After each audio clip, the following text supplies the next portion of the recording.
Kristus yang termulia, kami memuji dan memuliamu dengan sepenuh hati kami. Pimpin kami dalam ibadat, sertai kami semuanya. Kami datang karena kami sadar dan kami mencintai Tuhan. Kami mencintai firman-Nya. Pimpin kami Tuhan, sertai kami, sehingga Tuhan yang memberikan ilham-Mu kepada hamba-Mu yang akan menyampaikan firman, untuk memberkati kami, membuat kami dikuatkan oleh firman-Mu. Untuk pengetahuan firman, Tuhan berikan hikmat kepada kami untuk mengerti setiap firman yang kami dengar, dan tuntun kami ke dalam jalan kebenaran-Mu. Dan Tuhan pimpin kami dalam kehidupan kami, sertai kami dan keluarga kami. Kami serahkan semua ibadah ini dari awal sampai selesai. Kiranya kasih Tuhan yang berlimpah kepada kami dan memberkati kami dan memimpin kami dalam ibadah ini. Kami serahkan semuanya. Kami siap untuk dengar firman Tuhan. Dalam nama Yesus Kristus kami berdoa. Amin. Salam semuanya. Marilah kita sama-sama belajar firman Tuhan pada pagi ini. Kita akan membuka surat Yakobus 1 ayat 2 sampai 8. Mari kita akan baca dengan 8 ayat ini, dengan 7 ayat ini kita baca bersama-sama. Mari kita buka firman Tuhan dari surat Yakobus 1 ayat 2 sampai 8 dengan judul adalah percobaan akan menghasilkan ketekunan. Percobaan akan menghasilkan ketekunan. Mari kita akan baca bersama-sama. 3, 2, 1. Saudara-saudaraku, anggaplah sebagai suatu kebahagiaan apabila kamu jatuh ke dalam berbagai-bagai percobaan, sebab kamu tahu bahwa ujian terhadap imanmu itu menghasilkan ketekunan. Dan biarlah ketekunan itu memperoleh buah yang matang, supaya kamu menjadi sempurna dan utuh dan tak kekurangan suatu apapun. Tetapi apabila di antara kamu ada yang kekurangan hikmat, hendaklah ia memintanya kepada Allah, yang memberikan kepada semua orang dengan murah hati dan dengan tidak membangkit-bangkit, maka hal itu akan diberikan kepadanya. Hendaklah ia memintanya dalam iman, dan sama sekali jangan bimbang, sebab orang yang bimbang sama dengan gelombang laut yang diombang-ambing kian kemari oleh angin. Orang yang demikian jangan mengiranya bahwa ia akan menerima sesuatu dari Tuhan, sebab orang yang mendua hati tidak akan tenang dalam hidupnya. Amin. Kita pada hari ini akan melihat bahwa percobaan yang apa yang terjadi dalam hidup seseorang di dalam orang Kristen yang beriman kepada Tuhan. Kalau kita melihat ya dalam hidup kita, ya, kata yang dikatakan percobaan, sering sekali kita mengatakan bahwa kita dicobai. Kita katakan bahwa kita lagi masa percobaan. Nah, kata percobaan yang dimaksud dalam kitab suci dalam surat Yakobus itu apa sih sebenarnya? Percobaan apa yang Anda alami? Saya percaya semua di sini, ya, termasuk saya juga, harus setiap hari menghadapi percobaan yang luar biasa. Betul?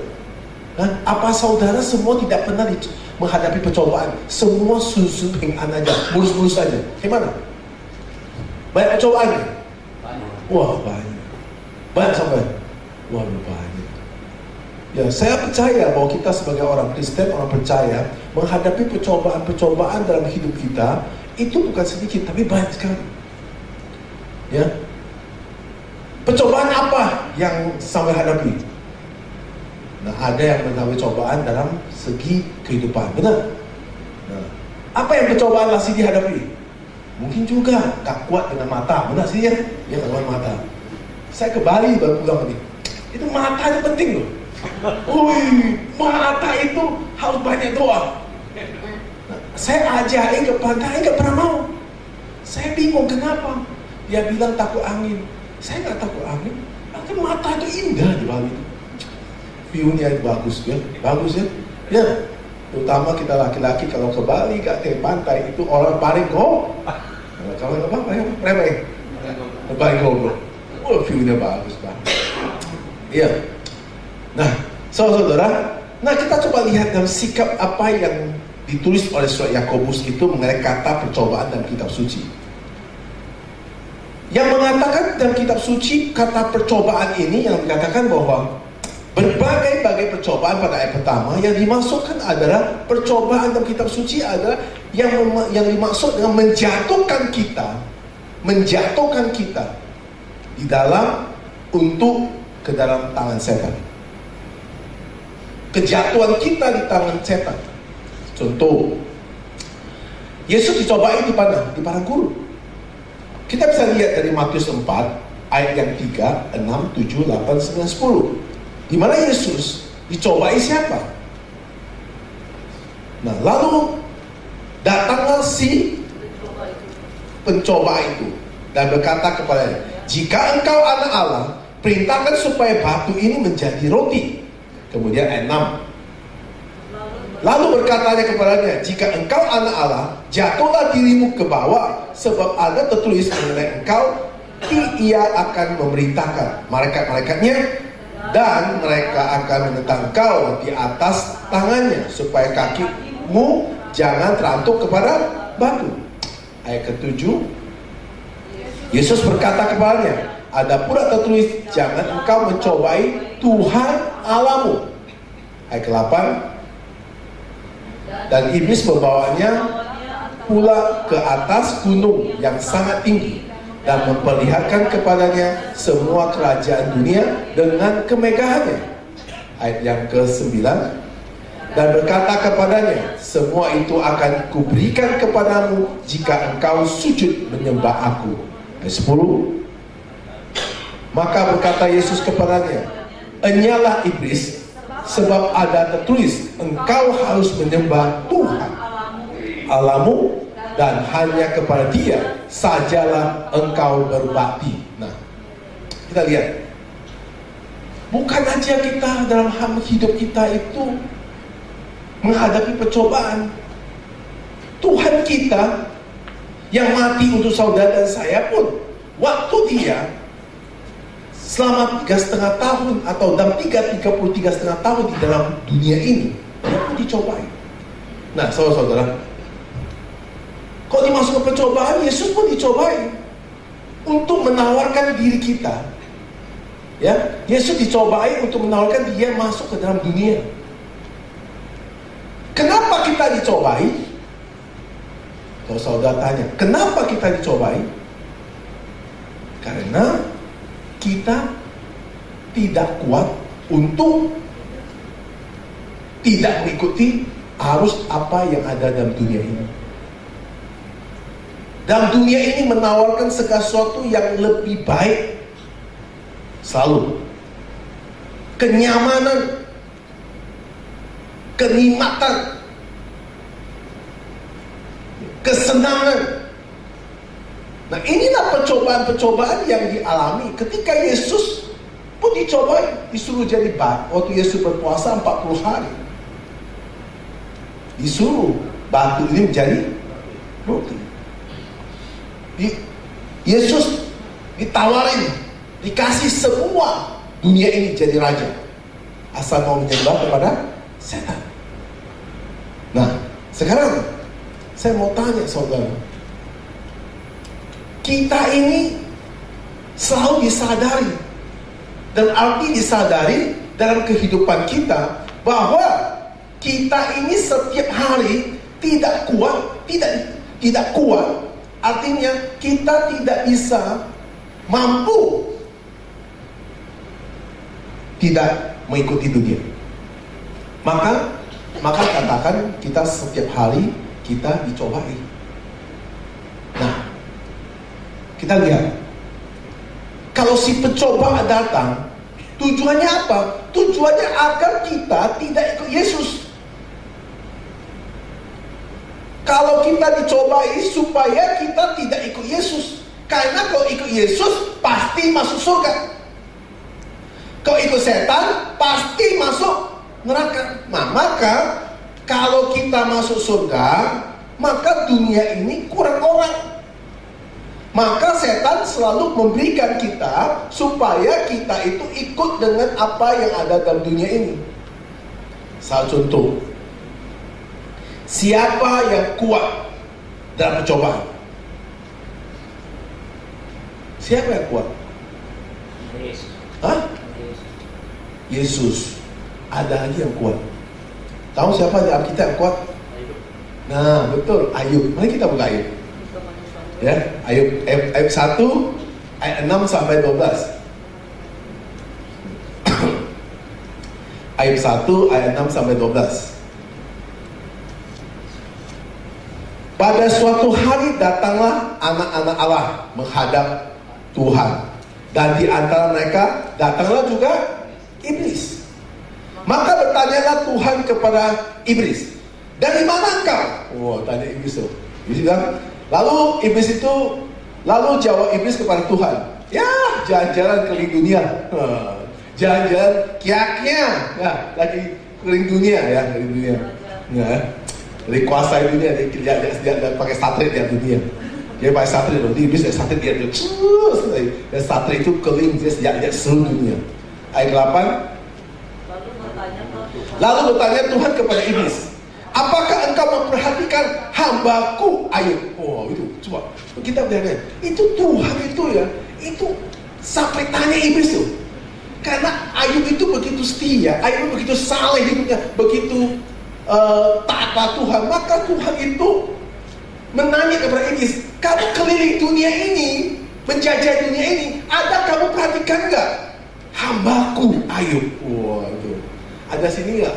Nah, ngomong, kamu keliling mana? Kamu pergi ke jalan-jalan, ada perhatikan nggak? Hambaku Elson nggak perhatikan, benar? Ya, karena hambaku Elson tidak kuat, karena hambaku Elson juga sama ini sama, cuma dinimbal aja, yang kudus ya. Sebab tiada seorang pun di bumi seperti dia. Itu Tuhan katakan itu, Tuhan ngomong. Sebab tiada seorang pun di bumi seperti dia, dan yang demikian saleh dan jujur, yang takut akan Allah dan menjauhi kejahatan. Tidak ada seorang pun seperti dia. Itu kata firman Tuhan. Ayat 9. Lalu jawab iblis kepada Tuhan, apakah dengan tidak mendapat apa-apa Ayub takut akan Allah? Ayat 10.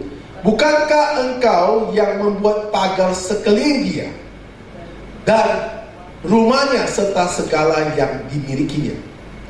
Apa yang dikerjakannya telah kau berkati, dan apa yang dimilikinya makin bertambah di negeri itu. Coba lihat di ayat 10. Coba kau perhatikan ayat 10. Bukankah engkau yang membuat pagar sekeliling dia dan rumahnya serta segala yang dimilikinya? Jadi Tuhan yang memangkari Ayub, ya, hidup kelimpahannya, hidup. Nah, persoalannya adalah ketika pagar itu tidak ada, apakah Ayub setia? Itu pertarungan daripada iblis dengan Tuhan, ya. Ketika orang itu dipagari, pasti orang diberkati. Tapi ketika pagar itu diambil, apakah orang itu masih setia? Itu ujian. Itu satu ujian, ya. Ketika kamu dalam Tuhan, kamu setia. Ketika kamu tidak dalam Tuhan lagi, artinya apa? Kamu tidak dalam gereja, kamu tidak sempat baca kitab, kamu tidak sempat berdoa, apakah tetap kamu setia pada Tuhan? Itu pertanyaan. Orang yang sering ibadah, setia pada Tuhan itu biasa. Orang yang sering berdoa, itu setia pada Tuhan biasa. Ketika kamu di satu tempat, tidak ada sempat berdoa lagi. Ketika di suatu tempat, kamu tidak ada tempat ibadah lagi. Ketika di suatu tempat, kamu tidak ada kitab dibaca lagi. Tetapi hatimu dan imanmu adakah tetap sama Kristus? Wah, itu percobaan yang bukan main-main. Itu percobaan bukan main-main. Nah, ini ya cobanya Ayub, ya, ayat 11. Tetapi ulurkan tanganmu dan jamalah segala yang dipunyainya. Ia pasti mengutuk engkau di hadapanmu. Nah, ini kita, ya. Kalau kita nggak diberkati, kita udah mulai ya, yang Tuhan nggak adil ya. Tuhan gak jawab kita. Ini kita. Ayat 12. Maka firman Tuhan kepada iblis, segala yang dipunyainya ada di dalam kuasamu. Hanya janganlah engkau mengulurkan tanganmu terhadap dirinya. Kemudian pergilah iblis dari hadapan Tuhan. Coba lihat. Tuhan mengizinkan iblis mengambil semua apa yang ada Tuhan berikan kepada Ayub. Tapi Tuhan tidak mengizinkan setan mengambil nyawa Ayub. Nah, ini percobaan. Nah, percobaan yang bukan biasa-biasa. Percobaan yang sangat luar biasa. Nah, kalau misalnya kita orang Kristen sekarang ini mengalami kesukaran, orang Kristen sekarang mengalami krisis. Ya, kenapa mengalami krisis? Karena kita selalu mempunyai doktrin pemikiran sebagai orang Kristen, selalu menganggap kalau kita hidup sebagai jadi orang Kristen, sungguh-sungguh sama Tuhan, kemudian banyak doa sama Tuhan, kemudian banyak baca Alkitab sama Tuhan, pasti kita diberkati kesehatannya, pasti kita diberkati keuangannya, pasti kita dapat kerjaannya, sehingga lancar dan mulus dan enak. Itu kita punya doktrin seperti itu. Nah, tapi kalau kita lihat ajaran-ajaran daripada Alkitab, rasanya kurang pas sebagai orang Kristen.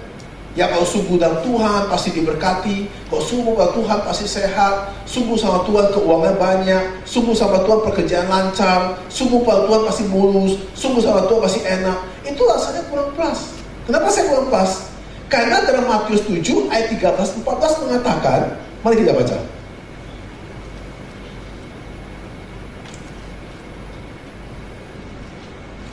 Masuklah melalui pintu yang sesak itu, karena lebarlah pintu dan luaslah jalan yang menuju kepada kebinasaan, dan banyak orang yang masuk melaluinya. Karena sesak pintu dan sempitlah jalan yang menuju kepada kehidupan, dan sedikit orang yang mendapatinya. Jadi untuk hidup yang berhasil itu jalannya sempit, bukan lebar. Nah, kalau ini Alkitab mengatakan jadi orang Kristen mulus, jadi orang Kristen diberkati, jadi orang Kristen selalu sehat, jadi orang Kristen selalu lancar, jadi orang Kristen selalu uangnya banyak, jadi orang Kristen selalu penuh dengan sukacita. Ini perlu pertanyaan. Kenapa saya kata perlu pertanyaan? Bukan ayat pendukung cuma ini aja. Coba kita lihat lagi Kisah Rasul 14 ayat 22b.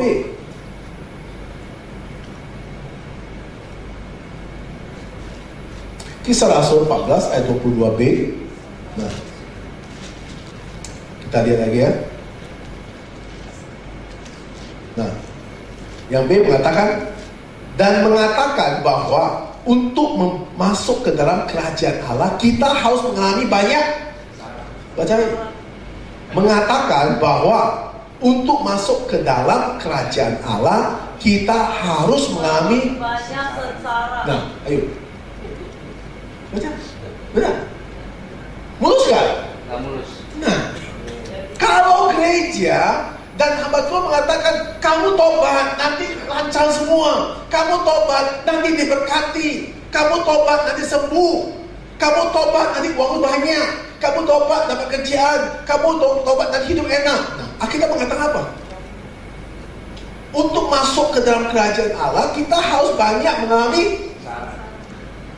Ini kata Alkitab. Yang mulus mana? Hah? Siapa yang mau mulus?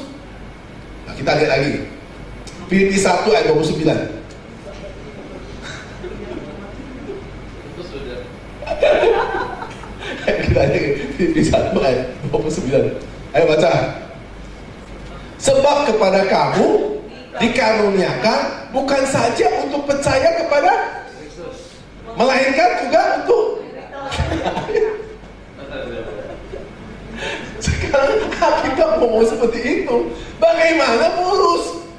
Ya, saya kadang pikir ya, orang ngomong itu kan gak pakai otak kata ini, gak pikir dulu. Padahal Alkitab jelas mengatakan seperti ini loh. Ya, kalau mau masuk kerajaan Allah harus mengalami. Nah, kalau kita ini sudah diberi karunia untuk percaya kepada Kristus, kita sudah bertobat kepada Yesus, mereka harus untuk apa? Menderita untuk siapa? Yuk. Kita lihat satu lagi. 2 Timotius 3 ayat 12.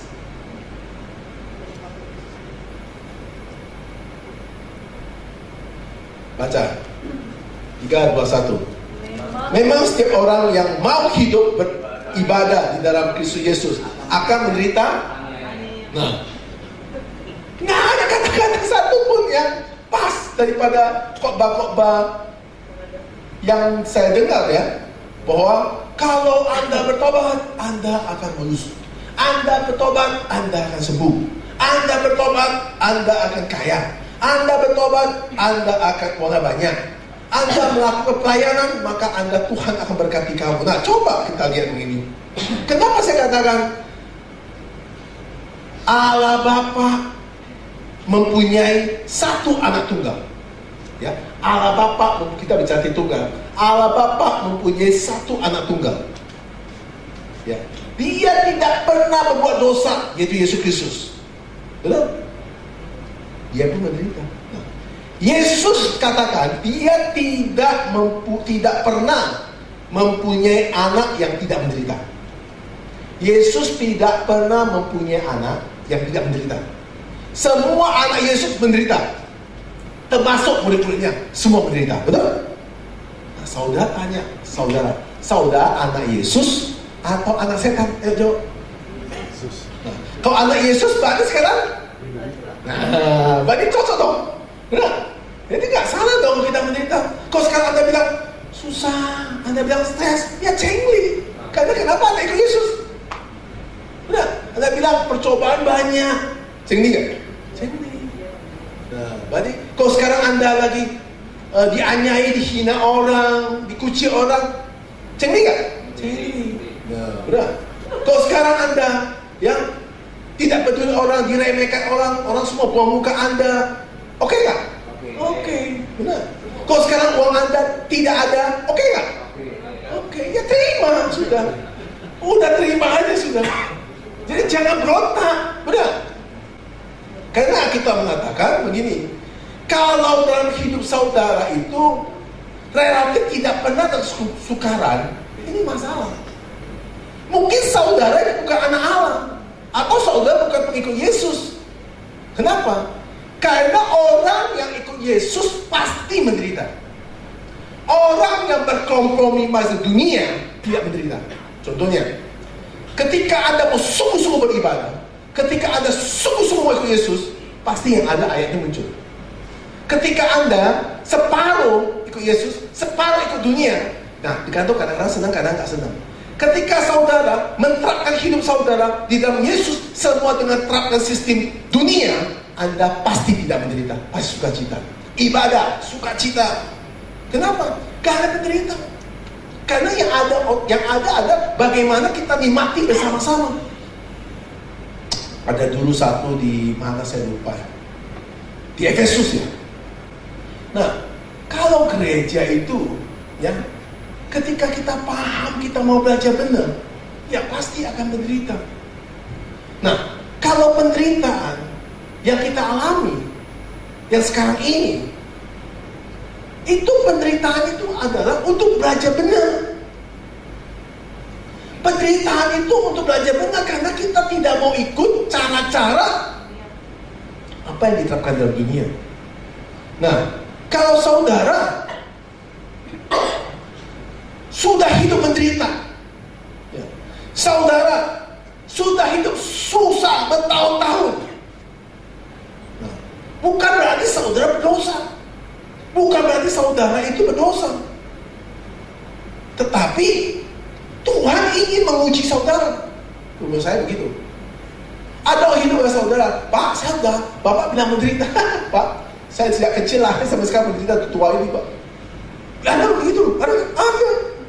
Ya, Anda bilang menderita, kok Pak di sini? Pak, turun. Kenapa? Saya sudah menderita.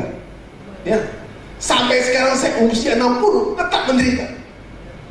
Nah, coba saudara, nah itu ujian. Itu ujian. Nah, ayo gak menderita waktu diuji. Waduh, menderita setengah mati. Menderita setengah mati. Istrinya maki-maki dia, anaknya mati semua, harta semua ludes, dan hidupnya badannya penuh dengan gorengan dan kudisan dan lain-lainnya. Menderita. Nah, coba saudara bayangkan sekarang, ya, persoalan apa yang saudara menderita sekarang itu? Kalau saya baca sebagai hamba Tuhan di sini, persoalan kamu satu adalah masalah, kedua adalah uang, ya, ketiga adalah masalah pekerjaan, keempat permasalahan di sini cari jodoh, ya, kelima permasalahan ini adalah masalah sekolah, uang sekolah, keenam masalah adalah masalah pergaulan, masalah juga masalah pelayanan. Itu yang kamu menderita. Coba menderita apa? Baik-baik itu yang dalam pikiran kita. Bukan sampai kamu hidup sampai habis semua istilah uang kamu, anak mati semua, sampai kamu hidup kudisan dan harta lu habis semua. Itu aib kuat. Ya. Coba kita lihat Yesus. Menderita Yesus untuk menangkan kita. Menderita. Nah, kita ini kenapa begitu? Karena kita pertobatan kita separuh. Pertobatan kita separuh. Dan memahami Kristus dengan separuh hati. Orang yang banyak menderita, orang yang banyak menghadapi kesukaran, maka Alkitab mencatat surah Yakobus di ayat ketiga. Mari kita baca. Sebab kamu tahu bahwa ujian terhadap imanmu itu menghasilkan ketekunan. Gitu loh. Orang yang banyak menghadapi kesukaran, orang yang banyak menghadapi penderitaan, itu akan menghasilkan satu namanya ketekunan. Ketekunan apa yang dimaksud Alkitab di sini? Yaitu apa? Ketekunan di sini adalah bertahan dengan kesabaran. Ketekunan yang dicatat dalam Yakobus itu adalah bertahan dalam kesabaran. Ya, sabar. Isa hatinya, dada ini harus tulis satu, ren. Bahasa Mandarin ren itu sabar. Ini gak gampang, harus tulis di tato. Tulis sabar. Harus tulis sabar. Dimaki orang, kalau Anda gak sabar, baca, oh sabar. Benar, itu tato. Tulis kata sabar. Kalau Anda menghadapi sesuatu yang tidak bisa terima, Anda buka dada Anda tulis, oh sabar. Oh sabar lagi. Ini yang gak ada bagi kita. Kita tidak pernah sadar belajar dari kegagalan. Coba saudara tanya, sudah berapa kali kamu gagal? Kenapa gagal terus? Karena tidak pernah mau belajar dari kegagalan. Orang yang gagal pernikahan, ya, ketika nggak nikah lagi, tidak mau belajar gagal pernikahan, dia akan terus ubah lagi. Orang yang dalam kerjaan, yang gagal dalam satu kerjaan, dia pindah kerjaan lain, dia harus belajar dari kegagalan dari kerjaan yang sebelumnya. Orang yang melayani gagal dalam satu gereja, dia pindah gereja lain, dia harus belajar dari kegagalan daripada pelayanan dia di satu gereja. Orang yang jadi hamba Tuhan, gagal dalam menjadi hamba Tuhan, ketika dia tobat lagi, dia jadi hamba Tuhan lagi, dia harus belajar daripada kegagalan dia yang pernah dia gagali. Sadar kita nggak pernah sadar. Kita ini sama keledai. Bodoh siapa? Hah? Bodoh kita. Kita gagal lagi. Keledai itu pintar loh. Kalau dia jalan-jalan, masuk lubang, dia nggak mungkin masuk sekali, dia tahu, dia nggak mau lagi. Kok kita jatuh, bangkit lagi, lihat, kok bisa jatuh ya? Lihat lagi. Terus kemudian jalan-jalan lagi, jatuh lagi, bangkit lagi, tanya lagi, kok bisa jatuh? Nah itu. Sebenarnya kita bilang, kita selalu ngomong keledai bodoh. Kita itu lebih bodoh dari keledai. Kenapa? Jatuh berkali-kali. Kenapa? Karena kita gak pernah sadar atas kegagalan kita. Kemudian permasalahan, Lihat permasalahan kita dalam hidup. Berulang-ulang terus begitu. Berulang-ulang. Perbuatan kita selalu berulang-ulang. Sifat dan kelakuan kita tidak pernah mau berubah. Maka perbuatan masalah kita berulang-ulang. Umpamanya ada orang menipu orang. Aku janji sama Tuhan, gak mau nipu lagi. Benar? Jalan-jalan susah lagi. Akhirnya nipu lagi. Gitu. Ya. Gitu. Kenapa? Karena kita ini tidak bertobat 100%. Pertobatan kita, pertobatan itu gantung. Tahu gantung gak? Tergantung situasi. Kalau suka sering senang, tobat. Lagi mumet, nggak tobat. Nah, lagi banyak duit, tobat. Lagi susah, nggak tobat. Gitu. Nah, ini pertobatannya pertobatan gantung, bukan pertobatan sungguh-sungguh. Alkitab mengatakan begini, kamu tahu bahwa ujian terhadap imanmu itu menghasilkan ketekunan. Kau bahasa saya itu akan menghasilkan ketekunan. Ketekunan apa yang terjadi? Yaitu ketekunan kesabaran, artinya bukan ketekunan yang pasif. Ya, kalau ketekunan pasif itu bahaya. Karena ujian dia akan tahan, marah-marah, jengkel, bersungut-sungut, mundur dari Tuhan. Anda lihat pada pelayanan ya, dikit-dikit saya mundur dari Tuhan. Ada pendeta, jadi pendeta, ya, layani jemaat gak ada, ya, orang susah semua. Dia bilang, Pak, aku mundur dari Tuhan. Itu. Kenapa? Karena dia tidak bisa hadapi ujian. Orang bilang, becakho, tidak tahan makan itu apa? Itu apa aja, pahit-pahit itu, buah apa aja, saya apa? Pare. Makan pare, nggak kuat. Sambil untung lagi. Ya, nggak kuat. Ya, layanan nggak kuat. Ya, kalau dalam pelayanan nggak kuat, bagaimana jadi orang hebat? Ya, kalau saya lihat orang itu ya mau jual punya, waduh, gak gampang. Mereka itu gak gampang. Kita tuh tidak pernah mau menderita. Penderitaan itu gak masalah. Penderitaan itu akan menghasilkan ketekunan. Dikit-dikit semua, aduh capek. Ya, dikit capek. Kemudian kalau diperintah sedikit tersinggung. Ya, kalau disuruh kerja sedikit mundur dari Tuhan. Itu gak bisa berhasil. Kalau ada krisis, kalau ada kesulitan ekonomi, itu bukan masalah. Masalah yang paling besar dalam diri kita. Tahu gak masalah apa? Tahu dari masalah apa dalam diri kita? Hah? Gak tahu. Pasti tahu gak masalah apa? Tahu gak? Jawab, tahu gak? Hah? Edi tahu gak masalah apa? Tahu? Siapa tahu? Pengen tahu? Apa? Apa? Bukan masalah apa yang paling besar dalam diri kita. Apa masalah? Hah? Bukan. Masalah apa yang diri kita paling besar adalah nyawamu diambil setan. Paling besar tuh. Kalau soalnya masalah, apa masalah? Ayub bilang, badanku sampai kolengan pun dia masih hidup.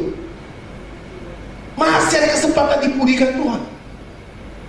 Kalau nyawamu sudah nggak ada, coba apa yang bisa bicara lagi? Ada bicara lagi? Nyawamu sudah diambil setan masuk neraka, bisa bicara lagi ya?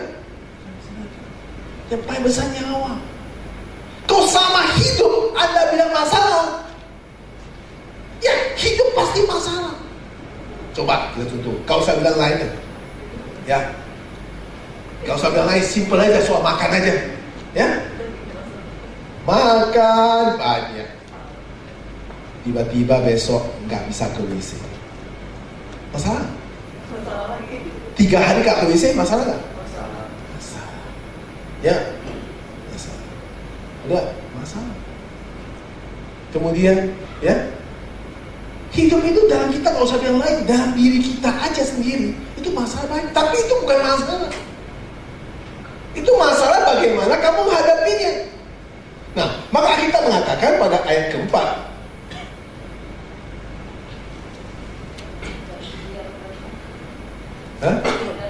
dan biarlah ketekunan itu memperoleh buah yang matang, supaya kamu menjadi sempurna dan utuh dan tak kekurangan suatu apapun. Nah, kita mengatakan bahwa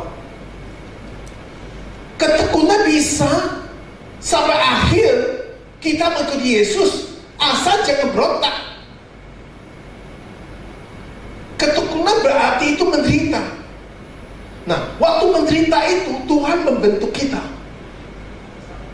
Tuhan lagi membentuk kita seperti apa? Seperti apa yang ditulis oleh Injil Yohanes 15 ayat 2. Mari kita baca. Seperti ranting padaku yang tidak berbuah dipotongnya, dan setiap ranting yang berbuah dibersihkannya, supaya ia lebih banyak lagi dibentuk. Nah, lagi dibentuk kita. Kalau masalah yang kita hadapi sekarang ini bukan masalah. Anda bilang uang bukan masalah. Kenapa uang masalah? Uang itu mati. Uang gak bisa punya kaki, uang gak bisa ikut nyanyi, uang gak bisa ikut ibadah. Uang itu mati. Semua masalah itu mati, gak hidup. Yang hidup itu kita. Orang hidup pasti bisa hadapi masalah. Orang mati tidak bisa hadapi masalah. Orang hidup pasti bisa hadapi masalah karena dia hidup. Orang mati tidak bisa hadapi masalah. Maka kita mengatakan, kalau persoalanmu adalah persoalan masalah ekonomi, persoalanmu adalah persoalan pekerjaan, persoalanmu masalah kehidupan, persoalanmu masalah jodoh, persoalanmu masalah sekolah, persoalan masalah yang pertengkaran, itu bukan masalah. Maka Yakobus mengatakan dalam suratnya pada ayat yang kedua, kita baca ulang lagi sekali. Saudara-saudaraku, anggaplah sebagai suatu. Nah, Yakobus mengatakan, kalau hadapi kesukaran, kalau hadapi penderitaan, anggaplah itu suatu kebahagiaan. Orang stres disuruh bahagia. Orang bullying disuruh bahagia. Orang lagi susah bilang senang-senang aja. Ini kan gak masuk akal ya. Tapi yang kita mengatakan begini loh. Saudara-saudaraku, anggaplah sebagai suatu kebahagiaan apabila kamu jatuh dalam berbagai-bagai percobaan. Ya, menganggap suatu kebahagiaan. Salah satu Yesus ajar dalam doa Bapa kami di surga apa? Janganlah, pada Matius 6 ayat yang 13a, janganlah membawa kami ke dalam, jangan bawa kami dalam percobaan. Nah, coba gampang. Anggaplah sesuatu kebahagiaan ketika kita lagi gak ada duit, ketika kita hadapi masalah, ketika kita hadapi penderitaan, ketika kita dianiaya, ketika kita difitnah, ketika kita dikucilkan, kita selalu bilang, ini adalah kebahagiaanku. Bisa nggak ngomong gitu? Habakuk juga ngomong begitu loh. Habakuk ngomong pada Habakuk 3 ayat 17 sampai 18. Apa yang Habakuk ngomong? Baca. Habakuk berapa ya? Sebentar. Habakuk 3 ayat 17 sampai 18. Nah, sekalipun pohon Allah tidak berbunga, pohon anggur tidak berbuah, hasil pohon zaitun mengecewakan, sekalipun ladang-ladang tidak menghasilkan bahan makanan, kambing domba terhalau dari kurungan, dan tidak ada lembu sapi dalam kandang. Namun aku akan bersorak-sorak di dalam Tuhan. Berhias-hias di dalam Allah yang menyelamatkan aku. Ya. Kalau dalam kesukaran sekarang ini, kita anggap aja kebahagiaan. Tapi gampang jadi bahagia. Kalau kita lihat ya, orang yang miskin, kalau bahagia, kalau dia bisa mendapat pandangan mata yang baik. Contoh gini, orang miskin makan di empengan, menderita. Kalau dia makan di restoran, dia anggap adalah suatu kebahagiaan, betul? Orang kaya, kalau dia makan di empengan, itu bahagia. Tuh lihat orang kaya kalau keluar, dia makan gak mau restoran karena dia tenang.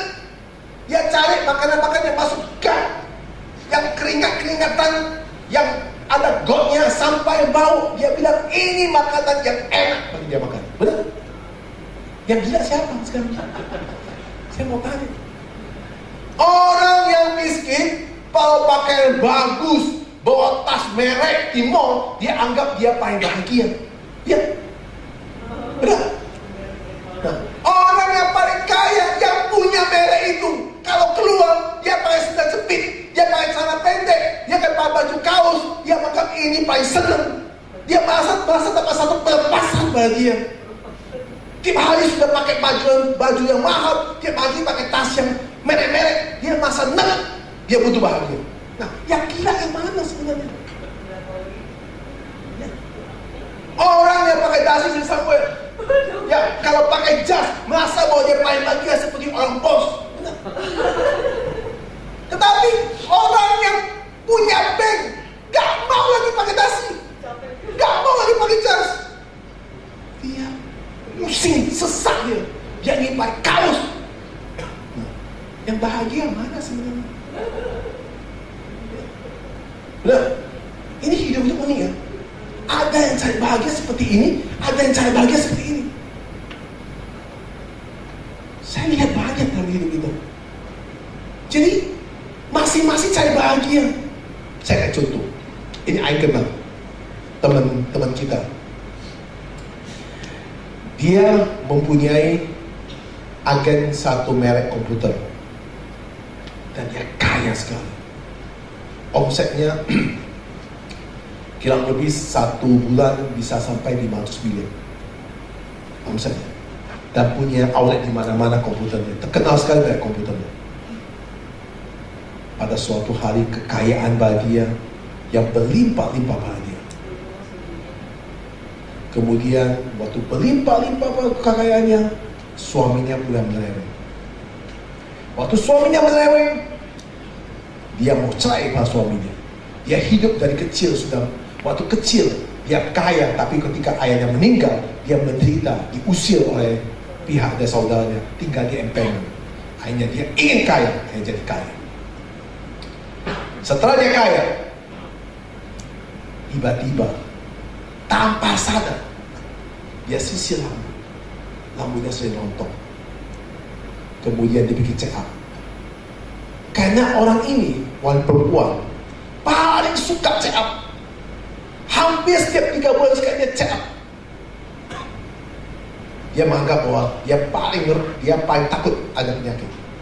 Tapi ketika dia puncak-puncak kayanya, Tuhan mengizinkan dia kanker rahim. Akhirnya dia mengatakan kepada diri dia, kok bisa begitu? Waktu dia kena vonis kanker rahim oleh dokter, maka dia harus tinggal di rumah sakit dengan kemo. Waktu dia tinggal di rumah sakit dengan kemo, rambutnya rontok semua.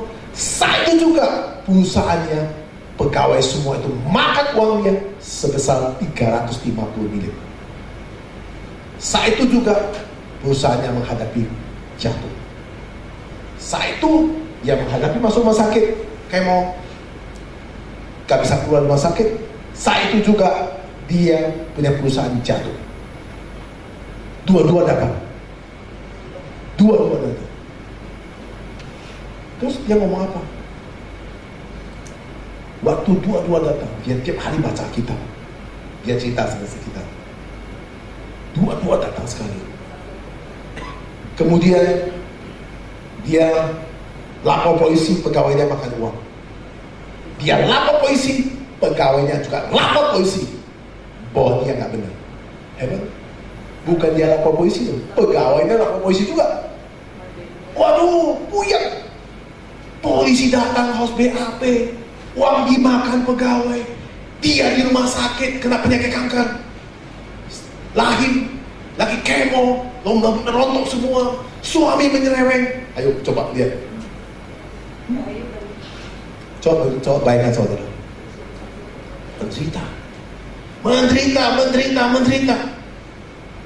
Akhirnya dia bilang, sampai berbulan-bulan penderitaan. Bukan sebulan, berbulan-bulan penderitaan. Bahkan sampai setahun, kalau nggak salah saya ceritanya. Sampai sekarang belum selesai masalahnya.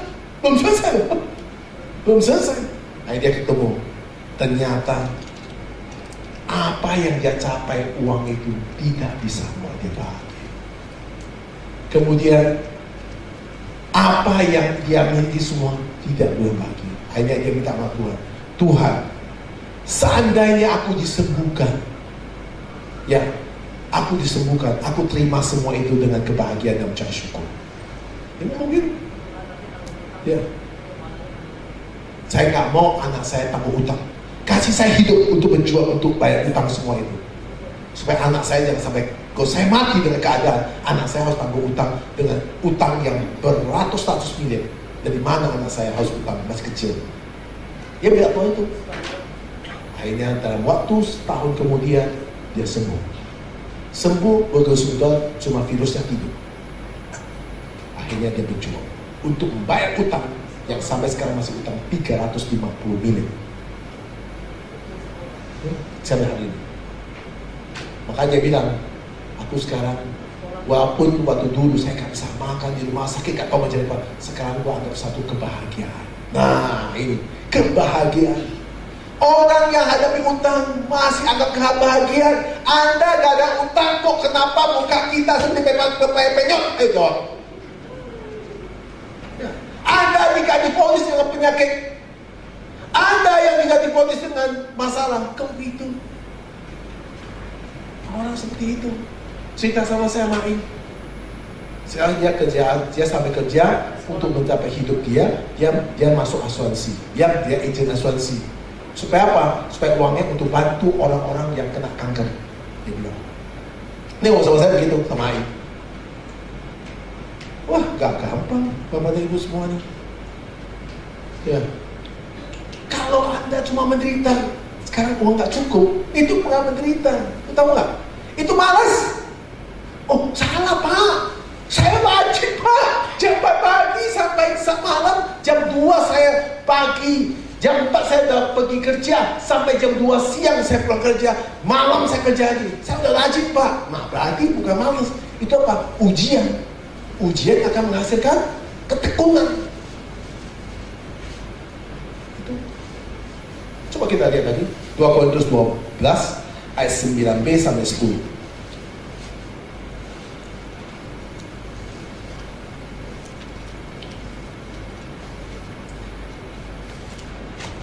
Sebab itu terlebih suka aku bermegah atas kelemahanku, supaya kuasa Kristus turun menaungi aku. Ini ayat dari dia. Terus ayat yang ke-10. Karena itu aku senang dan lelah di dalam kelemahan, di dalam siksaan, di dalam kesukaran, di dalam penganiayaan dan kesesakan oleh karena Kristus. Sebab jika aku lemah, maka aku kuat. Itu dia baca berulang-ulang kali. Ya, dia baca ini berulang-ulang kali. Baca berulang-ulang kali. Aku senang dalam lelah. Aku lelah semua masalah dihadapinya. Aku lelah, aku dihukum dengan penyakit kanker. Aku lelah, uang saya habis semua diambil oleh orang. Aku lelah semua. Di dalam kesukaran, di dalam penganiayaan, di dalam kesesakan, oleh karena aku masih tetap imanku kepada Kristus. Sebab jika aku lemah, maka aku kuat. Harus seperti itu. Maka kesukaran menganggap sebagai kebahagiaan. Ketika sukar harus bahagia, bukan sedih. Ketika kita menderita, ketika kita sepi bisnisnya, ketika kita uangnya nggak cukup, ketika anak nggak bisa bayar sekolah, ketika rumah kontrak nggak bisa bayar, ketika penyakit datang bagi kita bilang, puji Tuhan masih hidup. Puji Tuhan masih hidup. Kalau Anda mati, sudah selesai. Diambil setan lagi, tambah menderita. Udah menderita di bumi, menderita di neraka lagi. Puji Tuhan. Iman kita itu harus kuat sekali. Roma 8:28.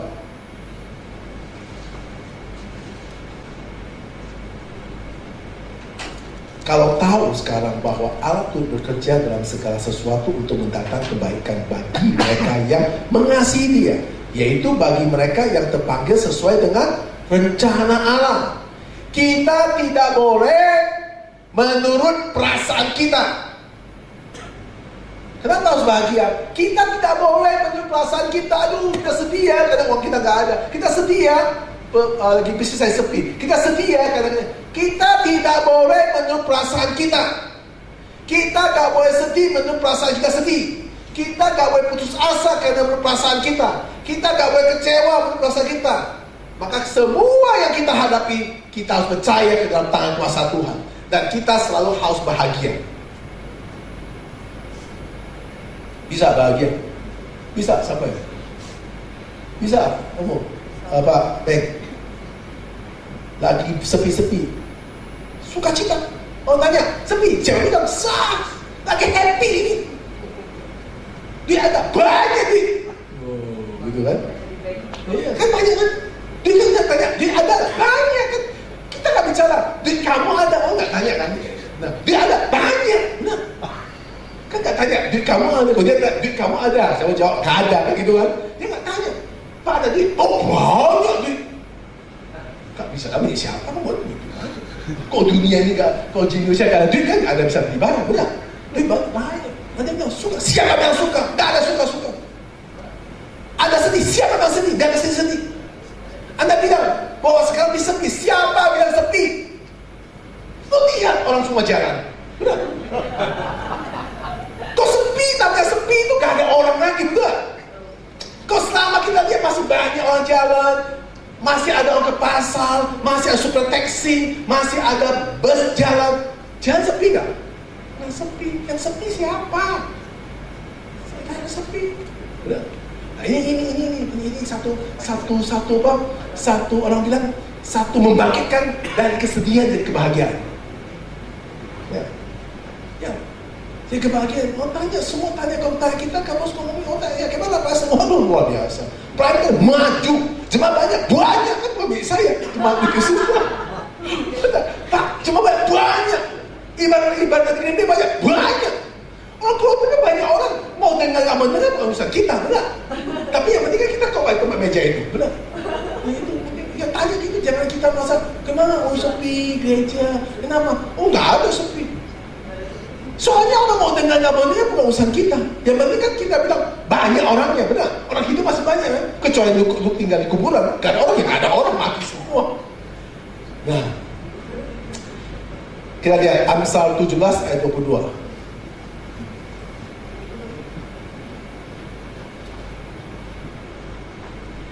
Hati yang gembira adalah obat yang manjur, tetapi semangat yang patah mengeringkan tulang.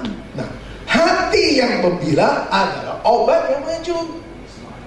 Ya, saya bingung pak istri saya bawa dia balik 2 hari di Kamis, Jumat, Sabtu pulang.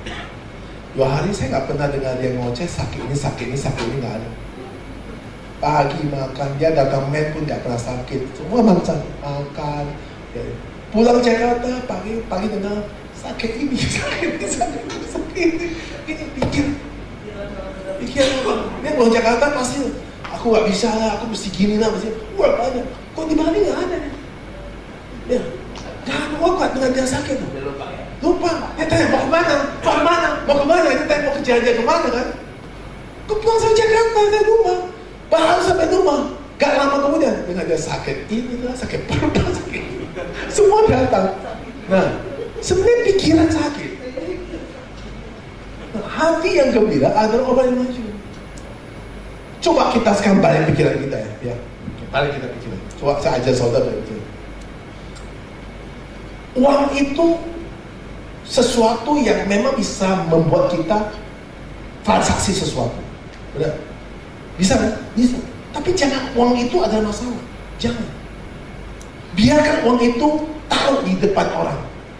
Gak apa-apa. Itu milik kita. Cuma taruh dulu. Anggap aja taruh dulu. Taruh, semua taruh. Ya.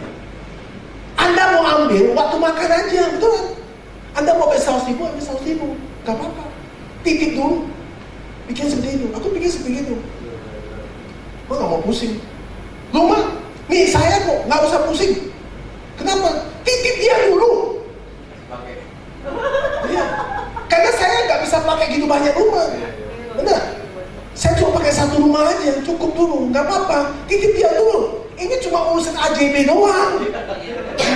AJB doang atau AJB ya? Akta jual beli, cuma notaris. Ya. Kalau begitu akta notaris selesai, kan kejadian milik kamu, benar? Kamu masuk ke sana, terus coba lihat dia. Setelah itu tuh bawa pulang, lu gak ke sana lagi ya. Nah, anggap aja kalau itu mau ke sana, tuh bilang, Pak, aku komisi, aku mau lewat rumah ini sebentar, boleh nggak? Boleh kan? Pak, aku terkenal rumah ini, aku boleh masuk dia? Silakan. Nah, anggap aja kamu pinjam dia pembantu kamu sana semua tuh bantu jaga. Itu pikiran kita, gak usah pusing. Ya. Harus pikir positif. Kau dipikir terus, mati kita benar, mati benar, mati. Bukan satu lagi, Amsal 18 ayat 14.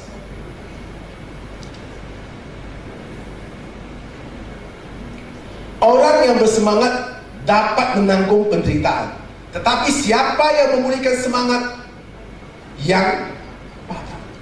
Orang yang bersemangat dapat menanggung penderitaan. Maka serius semangat. Semangat. Gak boleh hidup gak semangat. Harus semangat terus. Kalau saya hidup, saya selalu semangat. Bang, pelayanan sih 10 tahun, saya gak pernah gak semangat. Saya kemarin waktu meeting sama orang pekerja, saya bilang, kenapa kalian begitu ya? Saya semangat. Bagi saya, karena Tuhan memberi kesempatan saya melayani, saya harus semangat. Kan gak boleh mas-mas. Soal jemaat ada atau tidak, itu bukan urusan kita. Soal bagaimana gereja itu bagus atau tidak, itu bukan urusan kita. Yang penting selama Anda di mimbar, selama Anda dalam Tuhan, Anda harus semangat. Gak boleh seperti orang ICDC gitu. Gak boleh. Saya lihat jemaat, saya gak pernah mata saya lihat jemaat miskin. Selalu lihat mata saya lihat Anda itu orang kaya-kaya. Selalu gitu. Kenapa? Karena kita gak boleh bilang, wah ini orang susah, ini habis kan. Gak boleh. Ini orang kaya. Kenapa? Karena Anda hidup. Kecuali saya kau di kuburan, nah itu masalah. Benar? Kalau orang hidup, ada kesempatan.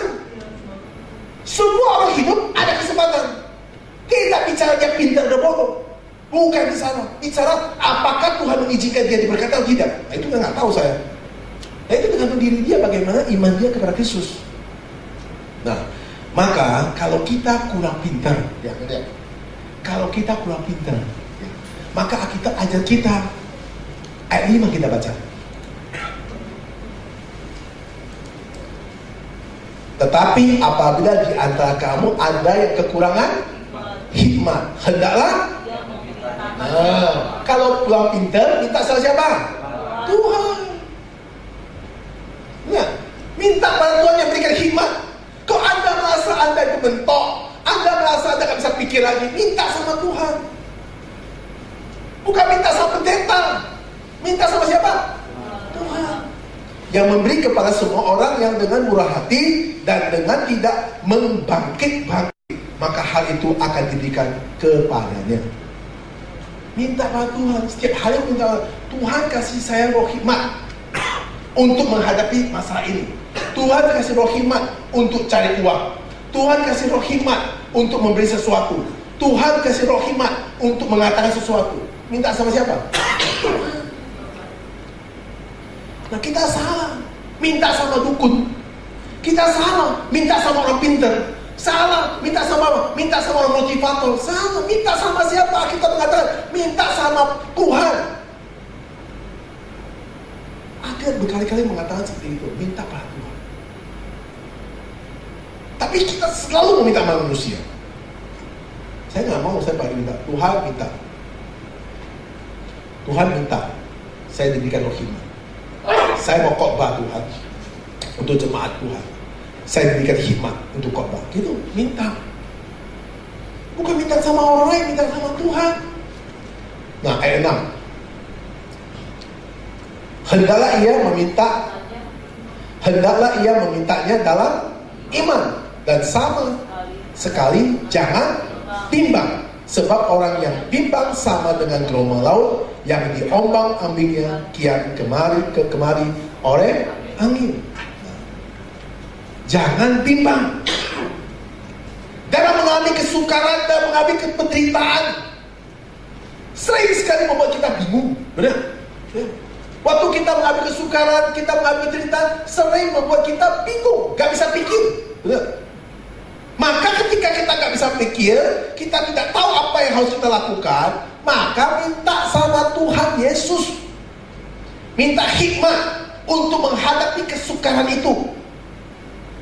Tuhan kasih saya hikmat. Dolar lagi tinggi, dagang lagi sepi, minta aku hikmat bagaimana aku menghadapi usaha saya. Ya, itu cara begitu. Ya, Tuhan beri aku hikmat bagaimana aku berkhotbah pada jemaat saya yang Tuhan percayakan di dalam gereja yang Tuhan berikan kepada saya untuk memimpin. Maka Tuhan berikan hikmat untuk berikan kepada saya untuk berkata-kata sesuai dengan apa yang Tuhan mau bicara kepada umatnya. Itu kita hikmat. Itu, kalau Anda dengar khotbah saya, Anda bilang, oh khotbah saya sibuk saya. Bukan, karena aku minta pada Tuhan untuk ngomong sama kamu yang gak tahu diri dulu. Betul? Satu-satu minta hikmat Tuhan. Saya sehingga Tuhan kasih saya hikmat, aku bisa bicara itu. Nah, waktu bicara itu, kena kamu. Kan kita kayak begitu. Kalau enggak, kalau saya gak minta Tuhan hikmat, saya ngomong dengan sesuai dengan apa yang saya mau, ya gak ada masalah, gak kena. Saya minta. Alkitab mengatakan supaya iman kita kuat, tidak ombang-ambing. Karena Allah tidak suka orang, atau Allah tidak suka, Allah tidak berkenan kepada orang yang imannya ombang-ambing. Allah minta kita punya iman teguh, kuat. Iman yang kuat. Maka ayat yang ke-7 mengatakan apa? Ayat 7, orang yang demikian jangan mengira bahwa ia akan menerima sesuatu dari Tuhan. Ya, kenapa? Mana ayat 8 mengatakan karena dia mendua hati, tidak akan tenang dan coba hidup kita dua hati. Hidup kamu satu hati aja. Semua segala hidup kita serahkan pada Tuhan. Wah, itu beda. Sepenuhnya serahkan pada Tuhan. Mau hidup, mau makan, mau tinggal, semua serahkan pada Tuhan. Pimpin Tuhan. Nah, itu iman yang kuat. Istri saya sering ngomong sama saya, kamu itu ya gak percaya Tuhan, percaya ginian. Saya ngomong gitu.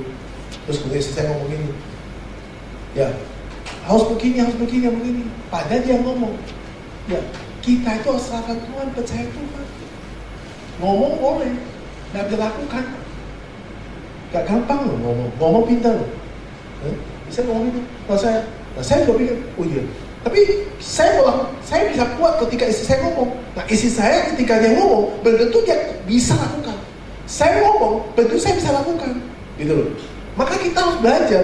Waktu itu kita ngomong, kita harus bisa lakukan. Wah itu enak.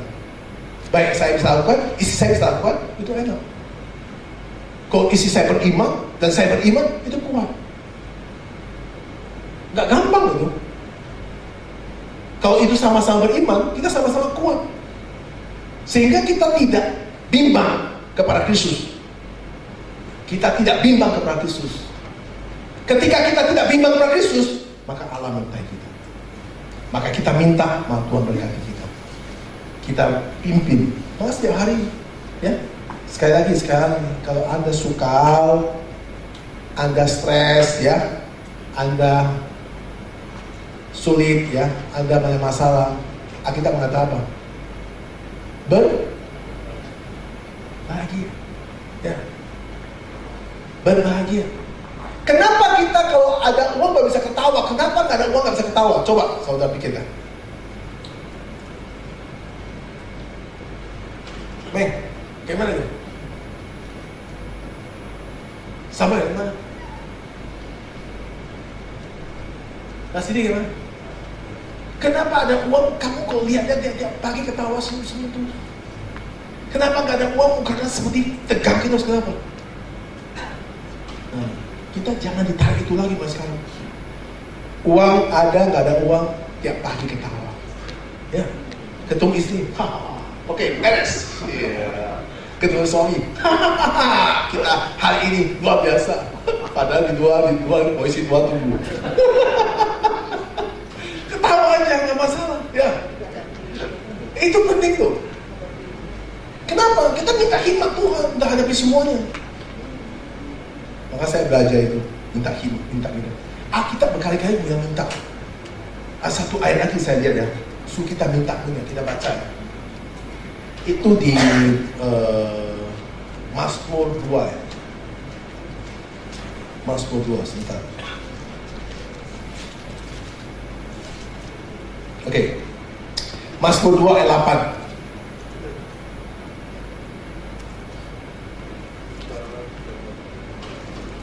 Baca 3, 2, 1. Mintalah kepadaku, maka bangsa-bangsa akan kuberikan kepadamu menjadi milik pusakamu, dan bumi menjadi pujian. Nah, minta sama siapa? Tuhan. Minta berarti apa? Kita minta bukan serahkan, minta memiliki, minta untuk menghadapi. Tuhan juga tahu kita nggak mampu menghadapi segala hal. Tuhan juga tahu kita dibuat dari debu, lemah. Maka kita minta kekuatan Tuhan. Kalau Tuhan gak beri kekuatan kita, bagaimana mungkin kita bisa hadapi? Maka kita minta kuasa Tuhan, minta kekuatan Tuhan untuk menghadapi segala hal. Menghadapi keuangan, menghadapi masalah, menghadapi rumah tangga, menghadapi anak, menghadapi persaingan bisnis, menghadapi semua. Minta hikmat sama Tuhan. Maka kalau kita minta, maka kita harus bahagia dulu, ya. Mulai sekarang saya juga himbau kepada kita ya, kalau kita ketemu di gereja ya, saudara ketemu saya, gimana? Jose, ya apa? Jose, gimana? Baik, ya. Duit banyak, ya. Nah, ketemu sama-sama ketemu. Asal ketemu di mana-mana, gimana? Oke, semua baik. Jangan ketemu baik pak. Ini jangan baik, semangat semua. Lancar, jangan semua karena masalah. Yang masalah kan diri kita kan, bukan masalah kan? Ya. Jangan lancar. Yang dagang nggak ada lancar, yang lancar kan kita. Semua lancar. Ya, semua kita mau apa mau oke. Nah, itu yang diajarkan itu positive thinking, gitu loh. Saya percaya kalau kita semangat terus ya, itu beda. Bukan aja semangat, karena ada Tuhan. Anda itu ada Tuhan. Jangan, Yesus sudah menderita untuk kita menderita lagi, kata orang karismatik. Benar? Jangan kita menderita lagi. Artinya apa? Kita sudah diberikan anugerah secara cuma-cuma. Kita menderita, artinya penderitaan kita, waktu kita tidak mau ikut, kita menolak dunia, kita menderita. Kita waktu menolak dunia, kita menderita. Tapi kalau kita dalam Kristus, kita nggak menderita. Kalau Anda bisa ikut jalan Kristus, Anda sukacita. Berbahagialah dalam jalan Kristus, maka semua akan dituntun oleh kita. Amin. Tuhan Yesus berkati. Bapa kami yang di surga, kami sudah mendengar firman Tuhan dari hamba-Mu yang Tuhan urapi dan penuh kuasa-Mu. Pimpinlah semua kami untuk lebih tekun menghadapi segala hal dalam hidup kami. Tuhan yang berikan kami hikmat, sehingga kami diberi kekuatan untuk menghadapi segala hal dalam kehidupan kita. Baik dalam pekerjaan, baik dalam usaha, baik dalam rumah tangga, baik dalam untuk segala dalam problem masalah dalam hidup yang kita tidak mampu berpikir dan tidak menyampai pikiran kita di sana. Tuhan berikan hikmat kepada kami dan sertai kami oleh kasih anugerah-Mu kepada kami. Tuhan pimpin kami supaya kami terus belajar benar di hadapan Tuhan. Sertai kami melalui firman Tuhan yang selalu Tuhan bicarakan pada kami melalui Alkitab yang Tuhan sudah tentukan di dalam firman-Mu. Pimpin kami dan berkati semua umat-Mu. Dalam nama Yesus Kristus kami berdoa. Amin. Terima kasih. Pada hari ini firman yang saya bisa sampaikan kepada Sobat Stasiun Pemirsa Bible TV ke Tuhan. Saya Pendeta Asentan dari Gereja Reform Karismatik. Kalau jika Sobat Prestasi dan Pemirsa Bible TV yang dikenal Tuhan mau beribadah dengan firman Tuhan, bisa datang ke gereja kami, Gereja Reform Karismatik yang berada di Apartemen Raguna, lantai 29, itu Jalan Pluit Raya Selatan, atau di Hotel Grand Asia, Jalan Bandengan Selatan, atau di Citra 2, restoran Sari Rasa. Kiranya Tuhan yang berkati Sobat Prestasi dan Pemirsa Bible TV yang dikenal Tuhan.